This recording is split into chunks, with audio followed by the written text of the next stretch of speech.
नमस्कार, आप सभी प्रशिक्षुओं का Sai college of teachers training ओनामा के इस ऑनलाइन क्लास में स्वागत है। आज के क्लास में हम बात करेंगे डीएलएड प्रथम वर्ष के पेपर कोड F11 के यूनिट 3 से।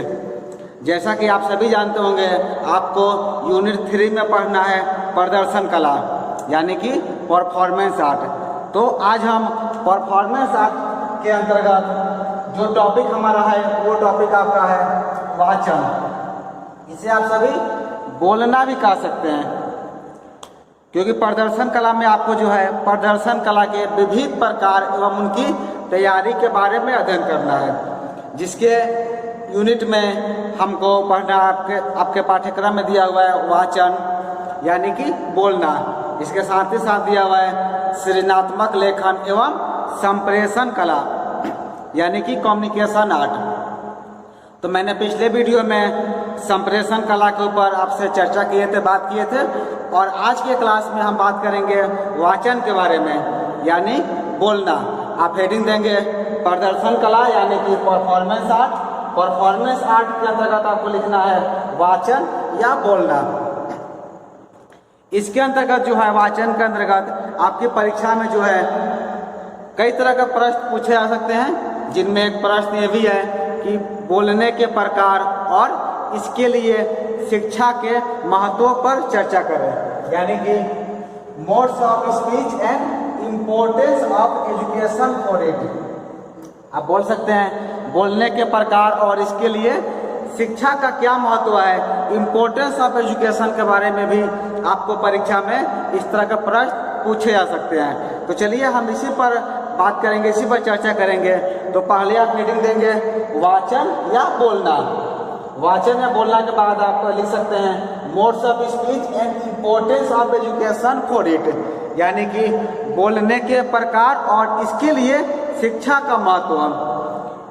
बोलने के प्रकार कितने होते हैं, मोड्स ऑफ स्पीच कितना होता है और इसका इम्पोर्टेंस क्या है, इसका महत्व क्या है एजुकेशन में, इसके बारे में हम चर्चा करने वाले हैं। चूँकि ये टॉपिक आपका लंबा है, इसके लिए हमने इस टॉपिक का, इस क्लास का 2 वीडियो का निर्माण किया है, जो कि इसका दूसरा पार्ट भी इसी सेक्शन में अपलोड किया जा चुका है। तो ये वीडियो देखने के बाद आप दूसरा पार्ट भी देखेंगे, तभी आपका ये टॉपिक क्लियर हो पाएगा।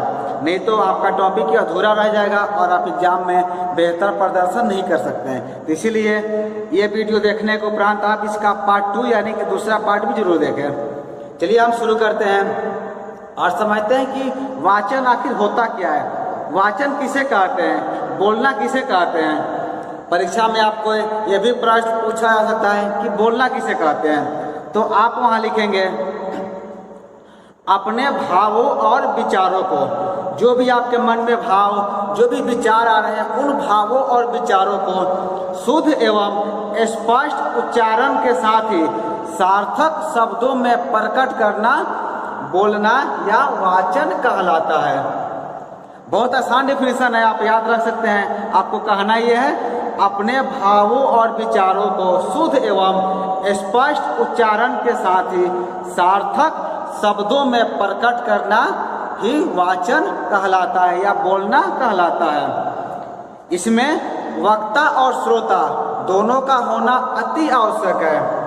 वक्ता यानी कि जो बोल रहे हैं उन्हें हम कहते हैं वक्ता, और जो सुन रहे हैं उन्हें कहते हैं हम श्रोता। जैसे कि इस क्लास में हम बोल रहे हैं और आप सुन रहे हैं, तो हम हो गए वक्ता और आप हो गए श्रोता। और जब आप विद्यालय में जाते हैं और विद्यालय में बच्चे को पढ़ाते हैं, तो वहाँ पर आप रहते हैं वक्ता और आपके छात्र, आपके स्टूडेंट रहते हैं श्रोता।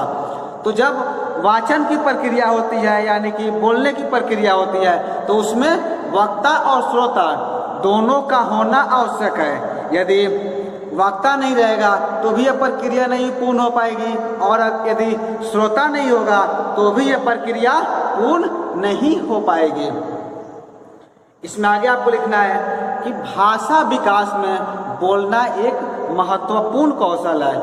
आप सभी को लैंग्वेज पढ़ना है, भाषा के बारे में पढ़ना है, तो भाषा का विकास जो होता है उसके विकास में बोलना एक महत्वपूर्ण प्रक्रिया होता है। क्योंकि जब तक हम बोलेंगे नहीं, जब तक कुछ कहेंगे नहीं, हम भाषा का क्या होगा विकास नहीं होता है। एक महत्वपूर्ण कौशल के रूप में वाचन को माना जाता है भाषा के विकास में।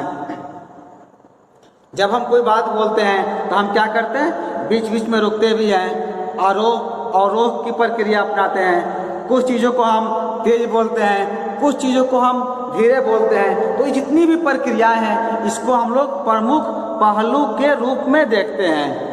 यानी कि एक जो कुशल वक्ता होते हैं, ये कुशल वक्ता को क्या, स्पीकर को आप क्या कर सकते हैं, वो कैसे बोलते हैं, जब वो कोई बात बोलेंगे तो बीच बीच में वो विराम भी लेंगे, यानी कि रुकेंगे भी। कभी उनकी साउंड थोड़ी तेज होगी, कभी उनकी साउंड थोड़ी स्लो होगी, और बीच बीच में आपको कोई कहावतें, कोई मुहावरे या ऐसी उदाहरणें भी प्रस्तुत करते रहेंगे, ताकि उनके लेक्चर को सुनकर, उनके व्याख्यान को सुनकर आप बोर नहीं हो और पूरे लेक्चर को, पूरे क्लास को आप ध्यानपूर्वक सुने। आप सभी भी देखते होंगे, जब आप ऑनलाइन कोई सामग्री देखते हैं, ऑनलाइन कोई वीडियो देखते हैं, तो आप क्या करते हैं, किसी किसी टीचर का, किसी किसी वक्ता का, किसी किसी स्पीकर का आप पूरा वक्ता सुनते हैं और आपको वो समझ में भी आता है। और कुछ वक्ता ऐसे होते हैं जिनके वीडियो को आप स्किप कर देते हैं या सुनना पसंद नहीं करते हैं। ऐसा क्यों होता है? क्योंकि उनके अंदर जो है बोलने की जो शैली होनी चाहिए, शायद वो शैली उतनी विकसित नहीं होती है, या उस पर वो ध्यान नहीं देते हैं, जिस वजह से श्रोता जो होते हैं उनकी बातों को सुन नहीं पाते हैं। तो आपको क्या बनना है? आपको एक कुशल वक्ता बनना है। एक शिक्षक को जो है कुशल वक्ता होना चाहिए और उसकी वाणी पर भी पूरी तरह से उसका अपना अधिकार होना चाहिए। यानी कि वो कौन सी बातें बोल रहा है, किसके समक्ष बोल रहा है, कैसे बोल रहा है, इन सब चीज़ों का भी उसे स्पष्ट ज्ञान होना चाहिए। हम क्या कर सकते हैं, इसके आधार पर हम बोलने का अर्थ स्पष्ट कर सकते हैं। जैसे कि जितने मैंने आपको उदाहरण अभी दिया, इन सब के आधार पर आप बोलने का जो मीनिंग होता है, इसका मीनिंग, इसका अर्थ आप स्पष्ट कर सकते हैं। बोलने के इन पहलुओं का महत्व जो है कविता पाठों में भी होता है। आप सभी सुनते होंगे, जब कोई कविता वाचन करता है, किसी के द्वारा कोई कविता का पाठ किया जाता है या कविता कोई कहता है, तो क्या करता है, एक लयबद्ध तरीके से कविता का वाचन किया जाता है और उसका लिखा भी जाता है लयबद्ध तरीके से, ताकि जब भी कविता का वाचन किया जाए, कविता को पढ़ा जाए, तो सामने वाले श्रोता क्या हो, उसमें रुचि लेने लगे। इसीलिए जब हम कोई कविता का पाठ करते हैं, आप सभी सुने होंगे, कोई भी कविता का पाठ किया जाता है, कविता का उच्चारण किया जाता है, तो उसे एक लयबद्ध तरीके में किया जाता है। यहाँ पर मुझे एक कविता याद आ रही है, जो कि मैंने 6 या 7 क्लास में पढ़ा था, आप सभी ने पढ़ा होगा, झांसी की रानी। कविता में जब हम पढ़ेंगे तो उसमें वीर रस की भावना हमें दिखती है, हमें एक प्रेरित करने के लिए वो कविता जो हमें प्रोत्साहित करती है। कुछ पंक्तियाँ मुझे याद आ रही है, जो कि हम आप सभी के बीच साझा करना चाहेंगे। वो पंक्तियाँ कुछ इस प्रकार थी। बुंदुले हर बोलो के मुँह हमने सुनी कहानी थी, खूब लड़ी मर्दानी वह तो झांसी वाली रानी थी। कानपुर के नाना की मुँह बोली बहन छबीली थी, लक्ष्मी बाई नाम पिता की वह संतान अकेली थी। नाना के संग खेली थी वो, नाना के संग पढ़ती थी, बरछी ढाल कृपान कटारी उसकी यही सहेली थी। तो ये सब चीज़ हम क्या देख रहे हैं, जितने भी इसमें शब्दों की रचना की गई है, सबको एक लयबद्ध तरीके से प्रस्तुत किया गया है, जिससे कि बोलने वाला क्या हो, आसानी से इसको बोल सके और सुनने वाला भी इसे आसानी से सुन सके। क्योंकि यदि आपके बोली में, आपके भाषण में यदि रुचि नहीं रहेगी, आप बेहतर तरीके से प्रस्तुत नहीं करेंगे, तो जो आपके श्रोता होंगे क्या करेंगे, वो उसमें रुचि कम लेने लगेंगे। यानी कि आप कह सकते हैं, जब आप क्लास में पढ़ाई करेंगे, जब आप क्लास में बच्चों को पढ़ाएंगे, तो बच्चे आपकी बातों को नहीं सुनेंगे, वो उनका ध्यान कहीं और चला जाएगा। तो आपको इस तरह से बोलना है, इस तरह से वाचन करना है, ताकि आपके स्वर में क्या रहे, उतार चढ़ाव लगा रहे। क्योंकि जब आप बोलते समय उतार चढ़ाव लाने की चेष्टा नहीं करते हैं, आपके स्वर में उतार चढ़ाव, स्वर लहर सब नहीं रहता है, तो चीज़ें क्या होती है, उसे कोई व्यक्ति सुनना पसंद नहीं करता है। तो आपको करना क्या है, जब भी हम कोई बात बोलेंगे, जब भी क्लास में पढ़ाएंगे, तो कोशिश ये करनी है कि आपके स्वर में, आपकी बातों में, आपके वाचन में उतार चढ़ाव बना रहे। यानी कि आप कभी तेज बोले और कभी स्लो बोले, यानी कि धीरे बोले।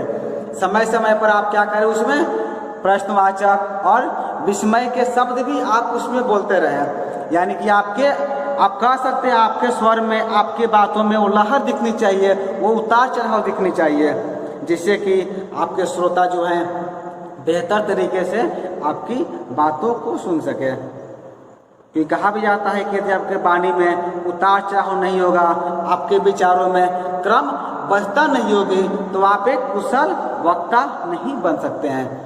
और एक शिक्षक को जो है कुशल वक्ता तो होना ही चाहिए। यदि आप एक कुशल वक्ता नहीं है, आप बेहतर तरीके से वाचन नहीं कर पाते हैं, आप बेहतर तरीके से बोल नहीं पाते हैं, तो क्या होगा, आपका क्लास लेना व्यर्थ चला जाएगा। आपकी बातों को, आपके द्वारा कही गई बातों को, आपके द्वारा सिखाए गए पथ को आपके विद्यार्थियों के द्वारा पालन नहीं किया जाएगा। तो आपको करना क्या है, आपको एक बेहतर क्या बनना है, वक्ता बनना है, ताकि आपके श्रोता जो है, आपके जो दर्शक हैं, वो आपको बेहतर तरीके से सुन सके। और एक अध्यापक के लिए तो ये कार्य और भी ज़्यादा महत्वपूर्ण हो जाता है, क्योंकि एक अध्यापक को जो है अपनी भाषा में शिष्ट भाषा का प्रयोग करना होता है, शिष्टाचार का प्रयोग करना होता है। क्योंकि जब तक आप शिष्टाचार का प्रयोग नहीं करेंगे, आप शिष्ट भाषा का प्रयोग नहीं करेंगे, तब तक आप अपने छात्रों को, आप अपने स्टूडेंट को बेहतर चीज़ें सिखा नहीं सकते हैं। तो इसीलिए आप एक वक्ता के तौर पर आपको बातचीत के दौरान बोधगम्य अवसर अनुरूप, यानी कि जैसा अवसर आए उसी के अनुरूप आपको अपना स्पष्ट, स्वाभाविक, गतिशील एवं सर्वमान्य भाषा का प्रयोग करना चाहिए। यानी कि आप समझ सकते हैं कि जैसी परिस्थिति रहे, जैसा वहाँ का सिचुएशन रहे, जैसा माहौल रहे, उसी माहौल के अनुसार हमें अपनी भाषा, हमें अपनी बोली का प्रयोग करना है। कई बार ऐसा होता है कि कई प्रशिक्षकों के द्वारा या कई छात्रों के द्वारा कई बार ऐसी जगह, ऐसी भाषा का प्रयोग कर दिया जाता है जो कि शायद नहीं करनी चाहिए। तो ये चीज़ें सिखाने का काम आप सभी का है, हम सभी का है, क्योंकि अभी हम आपको सिखा रहे हैं, आप सीख रहे हैं, और आगे आप सिखाएंगे और आपके छात्र सीखेंगे। तो ये जो प्रक्रिया है, जो वाचन की प्रक्रिया है, जो बोलने की प्रक्रिया है, ये निरंतर चलती रहती है और निरंतर इस पर हमें कार्य करते रहना चाहिए। क्योंकि कहा गया है जो शिक्षण जो है ये क्या है, सीखने और सिखाने की प्रक्रिया है। तो हमें सीखना भी है और सिखाना भी है। तो सबसे महत्वपूर्ण चीज़ है, क्योंकि जब तक हम बोलना नहीं सीखेंगे, जब तक हम वाचन नहीं सीखेंगे, तब हम किसी को सिखा नहीं सकते हैं। आपको एक कुशल वक्ता बनना है। आप एक कुशल वक्ता बनेंगे तभी आप क्या हो सकते हैं, बेहतर तरीके से बच्चे को पढ़ा सकते हैं, और आपके द्वारा बताई गई हर बातों को बेहतर तरीके से सारे बच्चे उसे सुन सकते हैं। आपको बात करते समय जो आपका स्वर होना चाहिए वो श्रोता के स्वर के अनुरूप बोध गम्य होना चाहिए।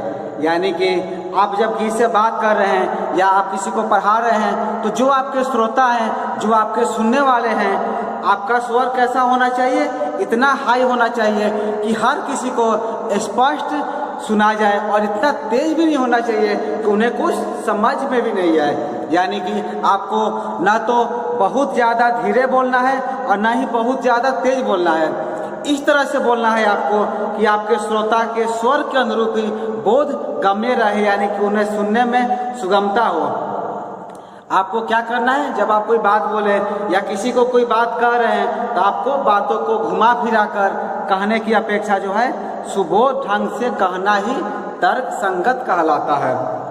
आप सभी देखते होंगे बहुत लोगों के द्वारा किसी बातों को घुमा फिरा कर पेश किया जाता है, यानी कि वो किसी चीज़ को डायरेक्ट नहीं कहते हैं, इनडायरेक्ट कहने का प्रयास करते हैं। तो आपको क्या करना है, परिस्थिति के अनुसार आपके समक्ष जैसी परिस्थिति हो, जैसा अनुभव हो, उसी के अनुसार हम बातों को स्पष्ट ढंग से कहना ही उसम तर्कसंगत माना गया है।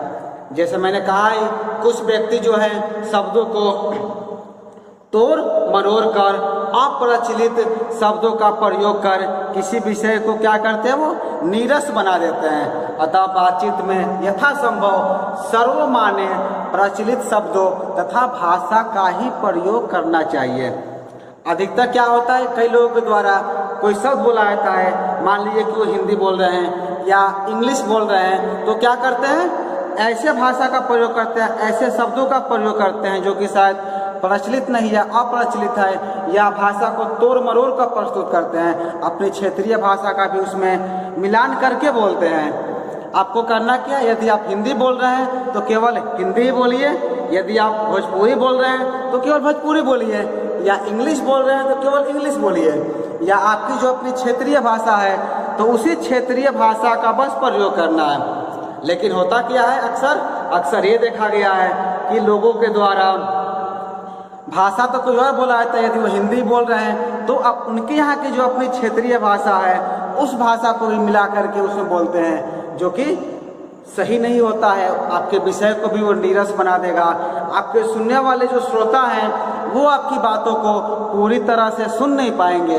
तो यथासंभव, जहाँ तक संभव हो, आप क्या करें, जिस भाषा का प्रयोग कर रहे हैं, जिस लैंग्वेज का प्रयोग कर रहे हैं, उसके जो प्रचलित शब्द हैं या उस भाषा में जो ग्रामर के हिसाब से जो शब्द एक्सेप्ट किए गए हैं, जो स्वीकार किए गए हैं, आप उन्हीं शब्दों का केवल प्रयोग करें। आप क्या कर सकते हैं, सामान्य रूप से देखा गया है कि बालकों की आवाज़ उनके द्वारा अनुभव की जाने वाली घटनाओं को स्पष्ट करती है। क्योंकि आपके हम टॉपिक में चर्चा भी किए थे, हम स्पीच के बारे में बात करेंगे, साथ ही साथ इम्पोर्टेंस ऑफ एजुकेशन के बारे में बात करेंगे, यानी कि शिक्षा में इसका क्या योगदान है। क्योंकि जितनी भी चीज़ें आप पढ़ते हैं, आपने को भी आपने देखा होगा, या हम ICT पर है या चित्रकला पर है, नाट्य कला पर है, सबको हम शिक्षा के साथ जोड़ कर देखते हैं, एजुकेशन के साथ इसको हम ज्वाइंट करके देखते हैं। तो उसी तरह जो आज का आपका टॉपिक था, यानी कि वाचन एवं बोलना, इसे हम एजुकेशन के साथ, शिक्षा के साथ जोड़ कर देखेंगे। तो हम देखते हैं कि बालक जो होते हैं जिनको आप पढ़ाने जाएंगे, तो वो बालक जब किसी घटना का वर्णन करते हैं तो क्या करते हैं, वो अपना अनुभव बताते हैं। अनुभव सुनाते समय वो प्रकृति एवं घटनाओं के स्वभाव के आधार पर उनकी आवाज़ भी परिवर्तित हो जाती है। यदि आपको वाचन सीखना है, बोली सीखना है, तो आप किसी छोटे बच्चे के पास जाइए। आप सभी सोच रहे होंगे छोटे बच्चे के पास क्यों जाए। छोटे बच्चे के पास इसलिए जाइए क्योंकि उससे उसका अनुभव सुनिए। अनुभव करने का अर्थ हुआ, यदि बच्चा ने किसी चीज़ का अनुभव किया है, किसी खुशी का अनुभव किया है या किसी दुख का अनुभव किया है, तो जब वो अपना अनुभव आपके समक्ष प्रस्तुत करेगा तो क्या करेगा, जैसी परिस्थिति उसके सामने आएगी, जैसा वाक्यांश उसके पास आएगा, उसके चेहरे पर वैसा ही स्वरूप हमें देखने को प्राप्त होगा। जैसे हम उदाहरण की बात करें तो यदि प्रसन्नता की घटना का वर्णन करते समय बालक की आवाज़ का स्वरूप क्या होगा, सुखद हो जाएगा, तथा दुखद घटना का वर्णन करते समय बालक की आवाज़ भी दुखद हो जाती है। इसे आप अनुभव कर सकते हैं, यह प्रैक्टिकल चीज़ है, इसका आप अनुभव करेंगे। आप किसी छोटे बच्चे के पास जाइए और उससे उसका अनुभव लीजिए, उससे पूछिए कि उसके विद्यालय में कैसी पढ़ाई होती है, कौन शिक्षक कैसे पढ़ाते हैं, या बच्चा यदि मेला घूमने गया तो वहाँ पर वो क्या अनुभव किया, तो वो सब चीज़ें जो वर्णन करेगा यानी कि बताएगा, तो जैसा वो अनुभव किया है हूबहू उसके चेहरे पर भी वैसा ही फीलिंग आपको दिखाई देगा। जैसा कि मैंने कहा कि यदि वो खुशी के बारे में वर्णन करेगा तो उसकी आवाज़ में आपको सुखद स्वरूप दिखाई देगा, और यदि वो किसी दुखद घटना का वर्णन करता है तो उसकी आवाज़ में आपको वो दुख भी दिखाई देगा, दुख भी वर्णन होगा। क्योंकि बालक जो क्या होते हैं, बाल्यावस्था में भी अपनी माता एवं अन्य व्यक्तियों की आवाज़ में अंतर प्रारंभ कर देते हैं। बालकों की आवाज़ के माध्यम से उसकी निम्नलिखित स्थितियों का प्रदर्शन होता है तथा छात्र विभिन्न प्रकार की घटनाओं का प्रभावी वर्णन करना सीख जाते हैं। चलिए हम एक यहाँ जानते हैं कि वो कौन कौन प्रकार होता है, कौन कौन रूप होता है जिससे बालक जो है सबको सीखते हैं। क्योंकि आपको वाचन को, बोलना को एजुकेशन के साथ जोड़ना है, शिक्षा के साथ जोड़ना है, बालक के साथ जोड़ना है। तो हम बालक के जितने माध्यम है, जैसे हमने कहा कि बालक अनुभव करते हैं, जो भी बातें कहेंगे वो उनकी आवाज़ में, उनके चेहरे पर वैसी फीलिंग आपको दिखाई देने लगेगी। तो हम एक एक करके समझते हैं कि वो घटनाएं कौन कौन सी है, वो कौन कौन से प्रकार हैं जो कि बालक इसमें अपना प्रभावी प्रदर्शन कर पाता है। आप क्या करेंगे, सबसे पहले नंबर 1 हेडिंग देंगे, हम लिखेंगे 1 में आपको लिखना है संवेगों का प्रदर्शन। 1 में आप लिखेंगे संवेगों का प्रदर्शन। संवेगों का प्रदर्शन करने में बालक की आवाज़ की महत्वपूर्ण भूमिका होती है। बालक जब अपने संवेगों का प्रदर्शन करता है तो उसकी आवाज़ की इसमें महत्वपूर्ण भूमिका हो जाती है। बालक अपनी विभिन्न प्रकार की आवाज़ों के माध्यम से विभिन्न संवेगों का प्रदर्शन करते हैं।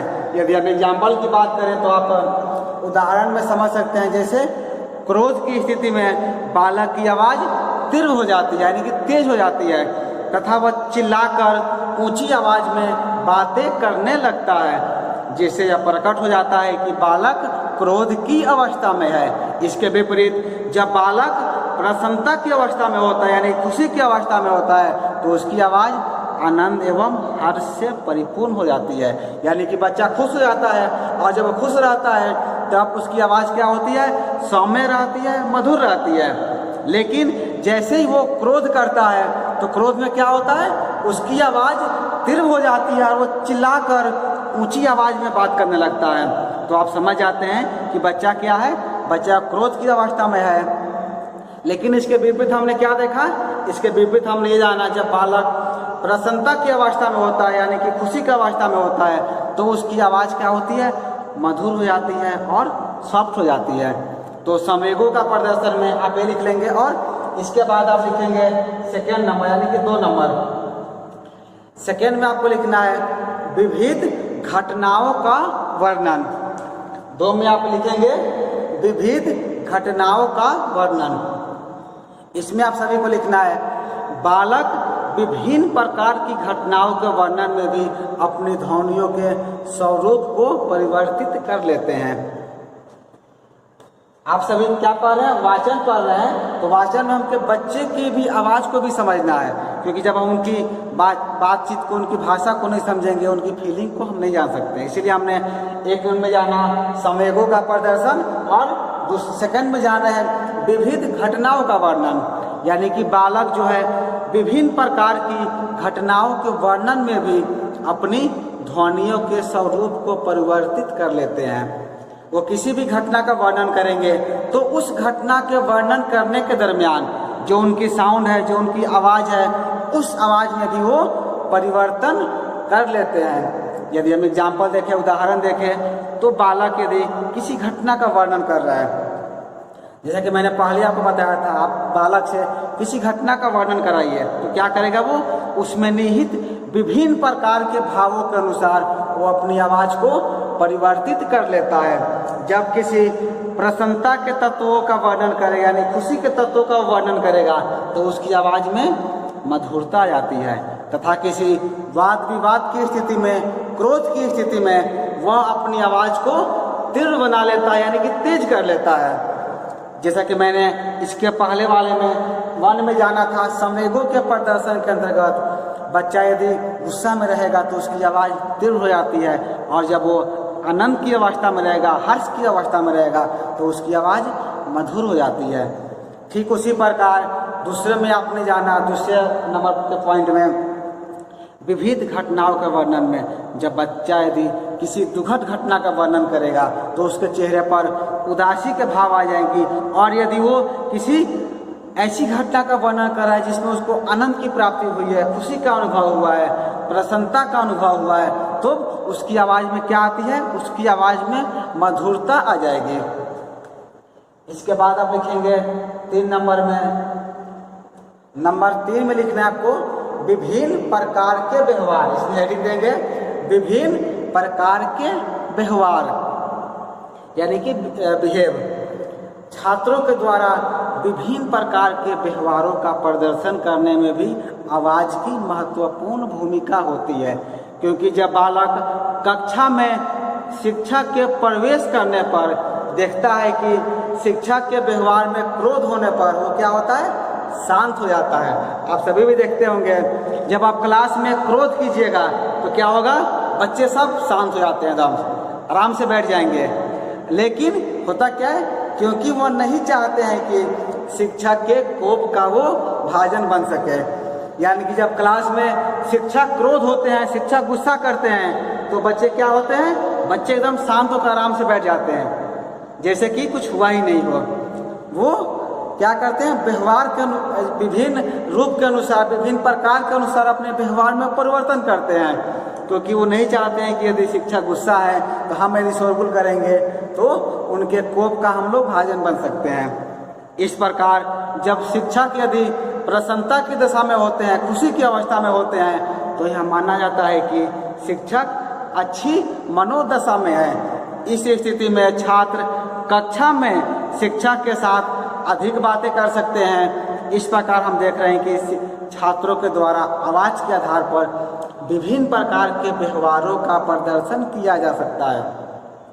ये एक व्यवहारिक सब्जेक्ट है, इसे आप अपने क्लास में प्रयोग करके देख सकते हैं। जब आप प्रसन्न रहेंगे, आप खुश रहेंगे, तो क्या होगा, आपके जो छात्र हैं, आपके जो स्टूडेंट हैं, आपसे बेहतर तरीके से बात करेंगे, हर बातें आपके साथ शेयर करेंगे। लेकिन जैसे ही आप क्रोधित होकर गुस्से में क्लास में प्रवेश करेंगे तो बच्चे जो हैं डर करके आपसे कोई सवाल नहीं पूछेंगे। तो आपको करना क्या है, जब भी क्लास में जाए प्रसन्नचित होकर जाए, खुश होकर जाए, ताकि बच्चों का भी क्लास बेहतर तरीके से आप ले सकें, बच्चे भी अपनी सारी बातों को आपके समक्ष प्रस्तुत कर सकें। इसके बाद आप लिखेंगे चौथे नंबर में आपको लिखना है प्रभावात्मक वर्णन। चौथा में लिखेंगे प्रभावात्मक वर्णन। इसमें लिखना है बालकों द्वारा जब किसी घटना का वर्णन किया जाता है तो उसमें आवश्यकता के अनुसार वे अपनी आवाज़ में परिवर्तन करके उस घटना का प्रभावी रूप में वर्णन कर सकते हैं। यदि आप किसी घटना का वर्णन कर रहे हैं, कोई कहानी आप सुना रहे हैं, तो क्या करेंगे, जैसे कहानी में, जैसे उस घटना में जैसा प्रभाव आ रहा है, उस प्रभाव को दिखाने के लिए, उस प्रभाव को रिप्रेजेंट करने के लिए आपको करना क्या है, अपनी आवाज़ में परिवर्तन कर लेना है। क्योंकि यदि एक ही आवाज़ में किसी घटना का वर्णन किया जाता है, अर्थात घटना की आवश्यकता के अनुसार उसमें ध्वनि परिवर्तन नहीं किया जाता है, तो घटना के वर्णन में प्रभावहीनता उत्पन्न हो जाती है तथा घटना का वर्णन प्रभावी एवं सार्थक रूप में संभव नहीं हो पाता है। आप क्या करेंगे, यदि किसी घटना का वर्णन कर रहे हैं या किसी कहानी का वाचन कर रहे हैं, आप सभी लोगों ने भी सुना होगा, विभिन्न लोगों के द्वारा कहानी कही जाती है। आप उनकी कहानी को सुनिए, आप महसूस करेंगे कहानी में जैसा प्रसंग आता है, जैसी घटनाएं आती है, उनके द्वारा अपनी आवाज़ को, अपनी वाणी को उसी के अनुरूप परिवर्तित कर लिया जाता है। वो क्या करते हैं, जैसी घटना आएगी, जैसा कहानी के पात्र आएंगे, तो उन्हीं के अनुसार उनकी आवाज़ भी क्या होती है, परिवर्तन हो जाती है। गुस्सा में वो गुस्सैल में बोलेंगे, शांत में वो शांत स्वर में बोलेंगे। तो इससे क्या होता है, उस कहानी में प्रभाव बना रहता है, आपके श्रोता भी बेहतर तरीके से सुन पाते हैं। क्योंकि यदि घटना में आप अपनी ध्वनि को परिवर्तित नहीं करेंगे, आपकी ध्वनि में लयबद्धता नहीं रहेगी, तो उसकी प्रभावहीनता भी खत्म हो जाएगी और उस घटना का आप वर्णन जो है बेहतर तरीके से नहीं कर पाएंगे। चलिए, इसके बाद आप लिखेंगे 5वें नंबर पर आपको लिखना है, नंबर 5 में आप लिखेंगे स्वाभाविकता का समावेश। 5 में आपको लिखना है स्वाभाविकता का समावेश। इसमें आप सभी लिखना है, आप सभी को लिखना है, बालक जब किसी घटना का वर्णन करते हैं तो उनकी आवाज़ में स्वाभाविकता का समावेश होता है। बालक घटना के जिन पक्षों के संदर्भ में जो भी अनुभव करता है, उसकी आवाज़ स्वाभाविक रूप से उसी के अनुसार हो जाती है, क्योंकि बालक का अनुभव उसकी आवाज़ में स्वाभाविक रूप से आवश्यकता के अनुसार परिवर्तित कर देता है। बालक का स्वभाव क्या होता है? छोटे बच्चे जब किसी घटना का वर्णन करते हैं तो क्या करते हैं, उनकी आवाज़ इतनी प्यारी होती है, उनकी आवाज़ इतनी मधुर होती है कि वो जो घटना का वर्णन करते हैं तो उसमें हमें स्वाभाविकता का अनुभव होने लगता है, यानी कि रियलिस्टिक का भाव हमें दिखाई देने लगता है। तो बालक के द्वारा कही गई हर बातों को, हर चीज़ों को लोग क्या करते हैं, स्वाभाविक रूप से उसे समझने लगते हैं, और उनकी जो आवाज़ में जो मधुरता होती है, उस मधुरता की वजह से उनके द्वारा कही गई हर बातें वास्तविकता के नज़दीक हमें मालूम चलती है, और स्वाभाविक रूप से आवश्यकता के अनुरूप भी उनकी आवाज़ जो है, उनके वॉइस भी है जो परिवर्तित होते रहते हैं। यानी कि आप यूँ समझ सकते हैं कि बालक जब किसी घटना का वर्णन करेंगे तो उनकी आवाज़ में ऐसी स्वाभाविकता होती है, ऐसे नेचुरल रहता है, ऐसे प्राकृतिक रूप से ऐसा भाव रहता है कि वो जिस घटना का वर्णन करेंगे, जिस बातों को कहेंगे, उनकी आवाज़ ऑटोमेटिक उस अनुरूप ढल जाएगी, उनके अनुभव के अनुरूप ढल जाएगी, जिससे कि उनकी बातों में हमें सच्चाई झलकती है। जैसा कि आप सभी जानते होंगे, आप छोटे बच्चे से कोई बात पूछेंगे तो क्या करते हैं, वो सच्चाई को व्यक्त करते हैं। जो भी सच्चाई रहेगी वो क्या करेंगे, बच्चे आसानी से व्यक्त कर देते हैं। चलिए इसके बाद आप लिखेंगे 6 नंबर पे, 6 नंबर पॉइंट पे आप देख आपको लिखना है भावानुकूल अभिव्यक्ति। 6 नंबर पर लिखेंगे भावानुकूल अभिव्यक्ति। भावानुकूल अभिव्यक्ति के लिए आवाज़ का परिवर्तन अवश्य भावी हो जाता है। यानी कि हम कोई भाव का यदि अभिव्यक्ति करते हैं, प्रस्तुतिकरण करते हैं, तो हमारी आवाज़ का जो वेरिएशन है, जैसे मैंने कहा कि आपकी आवाज़ में लयबद्धता होनी चाहिए, कभी आप फास्ट बोलिए तो कभी आप स्लो भी बोलिए, कभी आप तेज बोलिए तो कभी आप धीरे से भी बोलिए, तो आपकी आवाज़ में क्या होनी चाहिए, स्वाभाविकता दिखनी चाहिए। क्योंकि जब कोई घटना बालक के लिए दुखदाई होती है तो क्या करता है वो, तो उसकी आवाज़ में कंपन एवं करुणा स्पष्ट रूप से झलकने लगती है। यानी कि बच्चा क्या करता है, जब किसी घटना का वर्णन करेगा, जब किसी घटना को सुनाएगा तो क्या करेगा, यदि वो घटना दुखदाई होगी, पीड़ादायी होगी, तो उसकी आवाज़ में वो कंपन, वो करुणा आपको स्पष्ट रूप से दिखने लगेगी, उसकी आवाज़ में झलकने लगेगा। आपको लगने लगेगा कि अब उसकी बातों को सुनकर हम रो देंगे, उसकी बातों में वो करुणा है, वो भाव है। और इसी प्रकार जब बालक किसी घटना के प्रति सुखद अनुभव करता है तो उसकी आवाज़ में किलकारी एवं सुखद अनुभूति का प्रदर्शन हमें होने लगता है। यानी कि हम देख रहे हैं जो भाव के अनुकूल, भावानुकूल अभिव्यक्ति भी है, हमें बच्चों की वाचन में, बच्चों की बोलने की शक्ति में हमें दिखाई देती है। यानी कि जब वो किसी दुखदायी घटना का वर्णन करते हैं तो उनकी आवाज़ में हमें वो कंपन, वो करुणा का भाव स्पष्ट रूप से दिखाई देने लगता है। और इसके साथ ही साथ जब वो किसी सुखद घटना का अनुभव करते हैं, सुखद अनुभूति के बारे में बताते हैं, तो उनकी आवाज़ में किलकारी और सुखद अनुभूति का भी प्रदर्शन हमें दिखाई देने लगता है। इसके बाद आप 7वें नंबर में आप सभी को लिखना है, नंबर 7 में आप लिखेंगे बोध गम्य एवं स्पष्ट अभिव्यक्ति। नंबर 7 में आप सभी को लिखना है बोध गम्य एवं स्पष्ट अभिव्यक्ति। बोधगम्य एवं सरल अभिव्यक्ति का माध्यम बालकों की आवाज़ ही बनती है। बालक को किसी घटना का वर्णन करते समय अपनी आवाज़ को घटना की आवश्यकता के अनुरूप परिवर्तित करना पड़ता है। इस आवाज़ परिवर्तन के परिणाम स्वरूप ही घटना की अभिव्यक्ति बोधगम्य एवं सरल रूप में प्रस्तुत होती है। बोधगम्य का अर्थ आप ये समझ सकते हैं, कोई चीज़ को जो है, कोई बातों को आप आसानी से समझ जाए। आसानी से कब समझेंगे, जब उसकी बातें जो है वो सरल हो, आसानी से आपके समझने योग्य बातें कहे और अपनी आवाज़ में वो भाव की भी प्रस्तुतिकरण करे, उस घटना के अनुरूप ही उसकी आवाज़ में भी परिवर्तन हो, तब आप उस चीज़ों को आसानी से आपके समझने योग्य, आपके बोधगम्य चीज़ें वो बन जाती है। इसके बाद आप नंबर 8 में लिखेंगे, 8 नंबर आपको लिखना है आवाज़ एवं अनुभव में साम्यता। आवाज़ एवं अनुभव में साम्यता आपको लिखना है, यानी कि आपकी आवाज़ में और आपके अनुभव में दोनों में कोई अंतर नहीं होना चाहिए। यानी कि आप यदि किसी घटना का वर्णन कर रहे हैं और उस घटना के आप साक्षी रहे हैं, तो जो आप बात बोले तो वो भी बात सटीक लगनी चाहिए और आपके अनुभव के अनुसार ही वो लगनी चाहिए। दोनों में कोई अंतर नहीं रहे कि बालक द्वारा सुनाए जाने वाले अनुभव एवं उनकी आवाज़ में हमें साम्यता दृष्टिगोचर होती है, यानी कि दिखाई देती है। जब बालक किसी घटना को सुखद रूप में अनुभव करता है तो उसकी आवाज़ सुखद अनुभूति से संबंधित होती है, और जब किसी घटना की अनुभूति दुखद होती है तो बालक की आवाज़ दुख को भी प्रकट करने वाली होती है।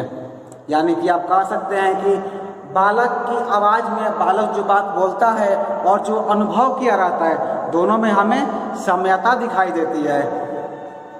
क्योंकि जब बालक किसी सुखद घटना को वर्णन करेगा तो उसकी आवाज़ में हमें सुखद अनुभूति दिखाई देगी, और यदि बालक किसी दुखद घटना का वर्णन करेगा तो उसकी आवाज़ में हमें वो दुख वाली अनुभव भी, दुख वाली फीलिंग भी दिखाई देगी। तो हम इस वीडियो में आपके वाचन एवं बोलना में 8 टॉपिक के बारे में बात की है। हम इसके अगले वीडियो में जिन 8 टॉपिक पर हमने चर्चा किया है इसकी हम विवेचना करेंगे। आखिर इसमें हमें क्या अंतर मालूम चलता है, वो स्पष्ट कारण क्या है, इसके लिए हमने दूसरा वीडियो का निर्माण किया है जो कि इसी सेक्शन में अपलोड किया चुका है। आप जा कर के वो वीडियो देख सकते हैं। इस वीडियो को देखने के लिए आपका धन्यवाद।